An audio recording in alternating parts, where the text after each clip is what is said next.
এই মুহূর্তে বোলিং মার্কে রয়েছেন বোলার স্বপন, তিনি বোলিং মার্কে। প্রথম বল থেকে রঞ্জু ওভার বাউন্ডারি হাঁকিয়েছেন।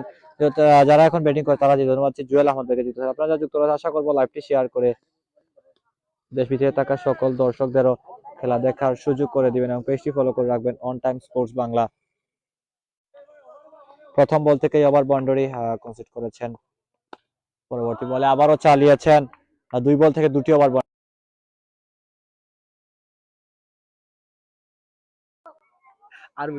দর্শক মন্ডলী, আপনারা যারা যুক্ত রয়েছে, আশা করবো লাইভটি শেয়ার করে দেশ বিদেশে থাকা সকল দর্শকদের খেলাটি দেখার সুযোগ করে দিবেন এবং পেজটি ফলো করে রাখবেন অন টাইম স্পোর্টস বাংলা। দর্শক মন্ডলী, আপনারা যারা যুক্ত রয়েছেন, আশা করবো লাইভটি শেয়ার করে দেশে বিদেশে থাকা সকল দর্শকদেরও খেলাটি দেখার সুযোগ করে দিবেন এবং পেজটি ফলো করে রাখবেন।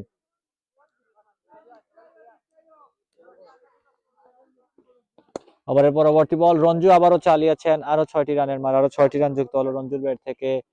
টিম সানরাইজ সমাজ কল্যাণ পরিষদ যুগবিলের দলীয় স্কোরবোর্ডে। স্বপন ওভারের পরবর্তী বল নিয়ে গিয়ে 4 বলতে 4টি ওভার বাউন্ডারি কনসিড করেছেন। ওভারের পরবর্তী বল 5 বলে 5টি ওভার বাউন্ডারি, রঞ্জু 5 বলে 5টি ওভার বাউন্ডারি রেখেছেন। পার্টনারশিপ 23 বলে 104 রানের পার্টনারশিপ গড়ে তুলেছেন এই দুজন মিলে। ওভারের পরবর্তী বল 6 বলে 6টি, রঞ্জু 6 বলে 6টি ওভার বাউন্ডারি হাঁকালেন। রঞ্জু 17 রান পূর্ণ করে নিলেন এই মুহূর্তেই। 13 বল দিয়ে 54 রানে পৌঁছে গেলেন রঞ্জু।